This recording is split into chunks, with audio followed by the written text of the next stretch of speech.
Okay, so I'm going to talk about why public and private schools, like elementary, kindergarten schools, I feel like they or things lead to them preparing students for college equally. So I know just on the surface of it, it looks like you pay tuition for one school and it's expensive and there's more teachers or better teachers, and I guess that studies and tests show that depending on the teacher quality, the class size, when they get records of their testing, it ends up being the same, if not better. So for people that think that private schools are better than public schools is necessarily not true. So that's my claim. And my first point is that there's better teaching quality at public schools.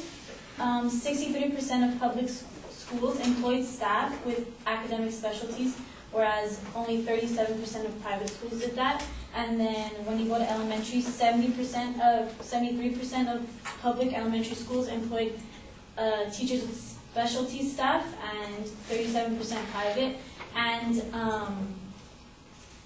Eric Hanushek from Stanford came up with this VA approach, which means value added, and it was basically talking about how the quality of teachers does affect students. So the fact that there is better teaching quality, or the teachers are of better quality at public schools, does make a difference.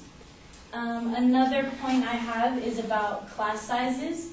So in 2008, the school year 2007-2008, there was a study drawn, and an average class size in a public school was 20.3, and in a public school it was 18.1, average. So it's similar. So it doesn't look like it makes that much of a difference.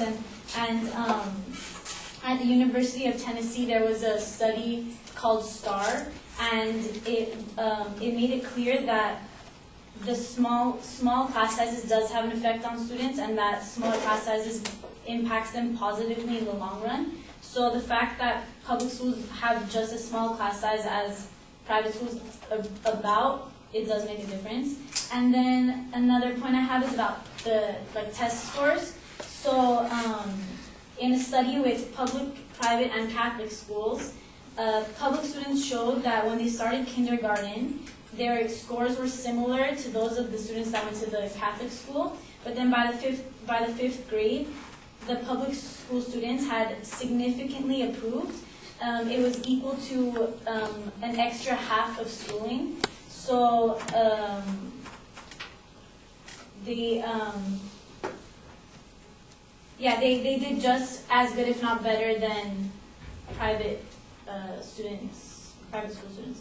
So yeah, in conclusion, I think that based on all this stuff, public and private schools prepare students just as well for college with the test scores and the classroom sizes and the teaching quality that they have there. Public schools are just as good as private schools. Thank you.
All right, Haley, this is one of those good examples where the conclusion is helping you.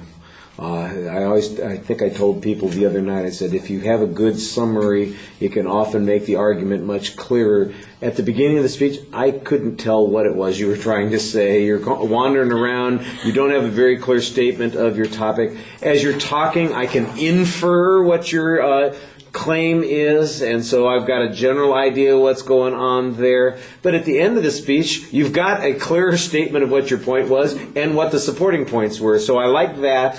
I thought that you didn't signpost those points as clearly as you could have in the body of the speech, although they were fair, they were distinct, but you're not phrasing any of your points as claims. You have these labels for things, and then you start talking about them, and you're asking the audience to make the inference at that point. At the end, I think you do a better job about making those inferences, and that's what you want to do throughout the presentation.